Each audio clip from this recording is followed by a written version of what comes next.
There are 28 million small businesses in the United States. Now those 28 million, 21 are businesses of one. They're self-employed, they're freelancers. And most folks that start their own business and are a business of one are really great at something. They're a great baker, they're a great attorney, they're a great consultant, and they love doing that thing that they do. And they're not necessarily trying to start a business, they just want to follow their passion. But the fact of the matter is, you are now a business. And so here are my 5 golden rules for freelancers. Rule number 1, work on your business, not in it. This is a rule from Micah Gerber, who wrote a fantastic book called The E-Myth. And the basic premise of it is, we may think that we started a business, but if we're spending all of our time having to do the doing, and we can't get away from that business, we don't really own that business. That business owns us.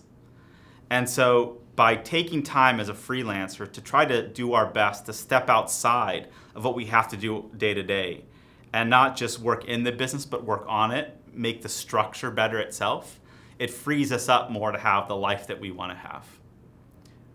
Rule number 2, spend 1/3 of your time getting new customers. New customers is the lifeblood of any business, whether it has 100,000 people or 1 person. And the new customers are what's going to drive all the revenue. And if most of us work a 10 to 12 hour day, we spend almost next to none of that time really focused on getting new customers.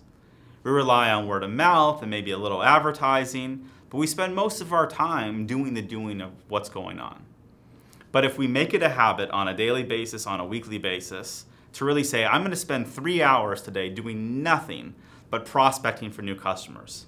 Either setting up some new marketing and advertising, or coming up with a promotion, or buying an email list and getting the word out, or just calling a bunch of people I know and emailing them and telling them that, hey, I want you to come try my product or service. It's going to pay the biggest dividend over time, and you'll always have more customers than you can handle, which is the best problem for any business to have.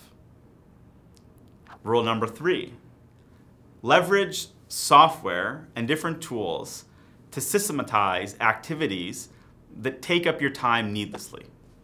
So for example, there's all sorts of stuff to do that doesn't really either help you serve a customer well or get new customers. And everything besides those 2 things ultimately are a distraction to growing your business. But they still need to get done. For example, as a self-employed person, you have to take care of your estimated quarterly taxes. Well, that's a pain. And there's software from Intuit called QuickBooks Self-Employed that helps you manage that entire process. That's just one of dozens of different software and tools that will take a specific activity that you have to do, like file management, filing taxes, doing your accounting, and just immediately get that off your plate. Rule number 4, be willing to sacrifice revenue in the short term to have more revenue or time in the long term. As a self-employed person, we really rely on that money that's coming in, and we often do everything. And many times we aren't willing to hire other people to help us with activities because we don't want to cut into that profit margin that we have to live our business. And so even hiring some people maybe 10 hours a week for $20 an hour to do a couple things, or getting a virtual assistant to clear up your time, feels like that's not a sacrifice I'm willing to make right now. But by doing those things, by getting a virtual assistant to take care of your calendaring, by hiring somebody to come in and do your QuickBooks accounting, it's going to free you up to work on the most important things in the business. And the most important thing in many cases is going back to having more time to figuring out how to get new customers. And the 5th and final rule is really think of what you're doing as a business. And a business is something that has a foundation, has a structure, it has a set of rules. And the same principles that apply to running a 100,000 person company apply to running a 1 person company. Have a set of metrics that you look at and hold yourself honest and accountable. Make sure to meet deadlines.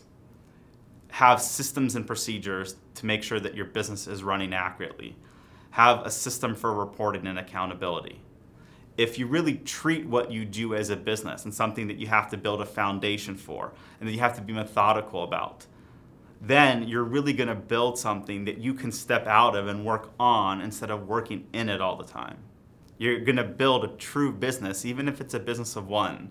And it's going to be a business that's going to make you more money, where you're going to have more time and be more rewarded for all the effort that you put into it.